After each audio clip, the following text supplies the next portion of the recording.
part of the report is about why the Holderness Coast has been eroded. It's been eroded because the waves at the sea are getting stronger by the wind picking up more speed and making the waves crash against the cliffs and knocking them down more.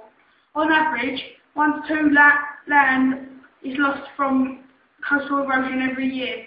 But on Treetop Farm, they lost a massive 20 metres in 1 year at the bottom, because at the bottom of the cliff there is no sand to take away the energy from the waves, and the rocks at the bottom of the cliff are softer and can get eroded easier. So this part of the cliff needs more protection to slow the erosion of the cliffs. If this carries on after a long period of time, the villages will be gone and many lives will be lost because there simply will not be enough land to live on.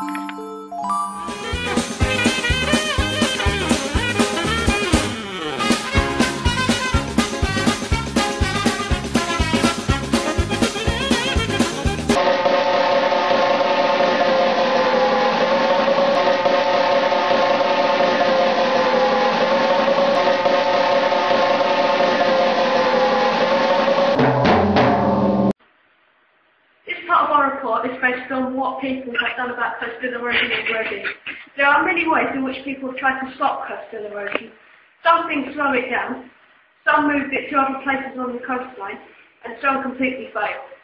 The Holderness Coast is one of the many coastlines that get eroded a lot quicker than other landscapes. There is soft rock and there is hard rock. Soft rock gets eroded much more quickly than hard rock.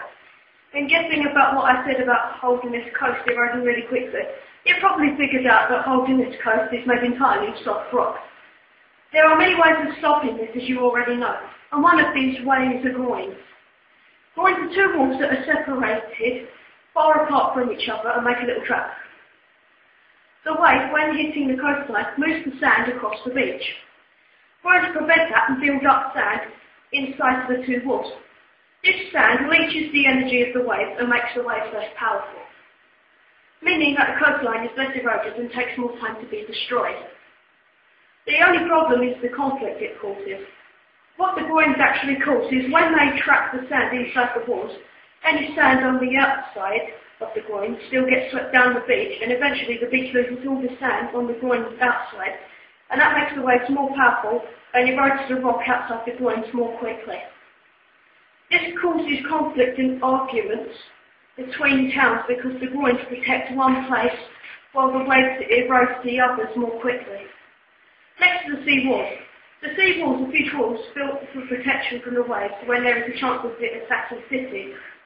The sea walls temporarily block the waves from getting to the village. You see, waves rise and get further up the coast over thousands of years. And the wall blocks the waves until it overlaps the wall and destroys the city that's being targeted. These are much better ways of protecting the coastline than groins are, and they are much cheaper as well. And groins attack other towns while it protects only one, meaning the people who built it are being very selfish. The seawalls are a better way of keeping the land safe. Therefore, they should buy more seawalls and less groins.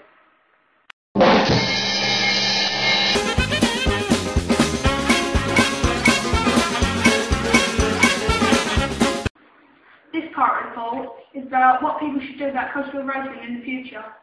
If we don't do anything about coastal erosion, then we would lose more huge amounts of land, and in losing land, it will slow the effect of money flow through the town. In the future, we should build bigger and stronger seawalls so the waves cannot reach the higher areas of the cliff and destroy more land. We could also use large boulders or rocks to put in front of the land so it can take the power out of the waves and slow down the destruction of the land. Many people, such as farmers, are affected by this because it is cutting down the percentage of farmers' land, and so they can't grow crops. If we do these two things to slow down coastal erosion, then a lot more land will be saved for farmers to grow crops.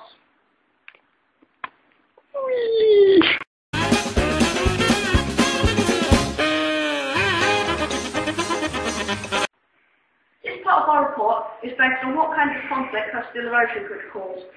Conflict is a word that basically means argument or fighting.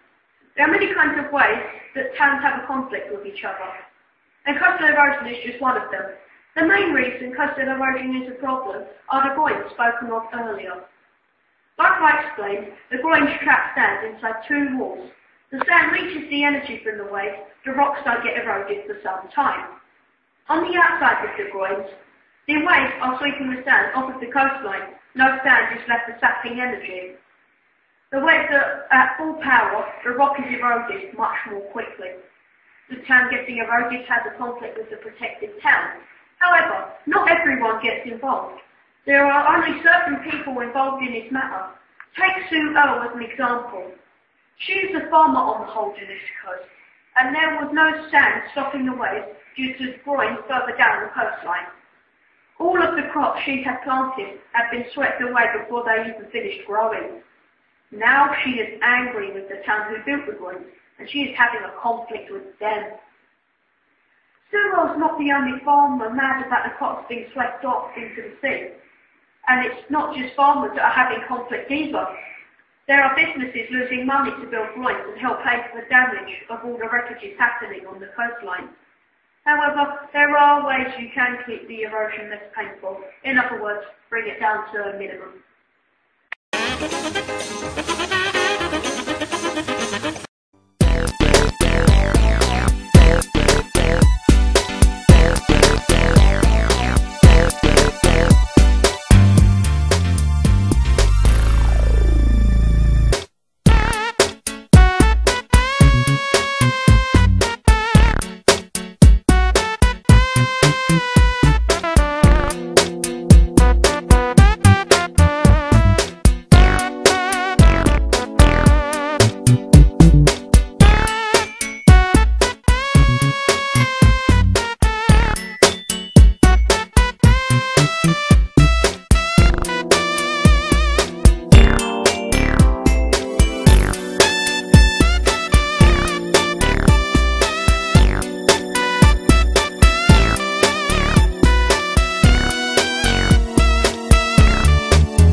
Oh,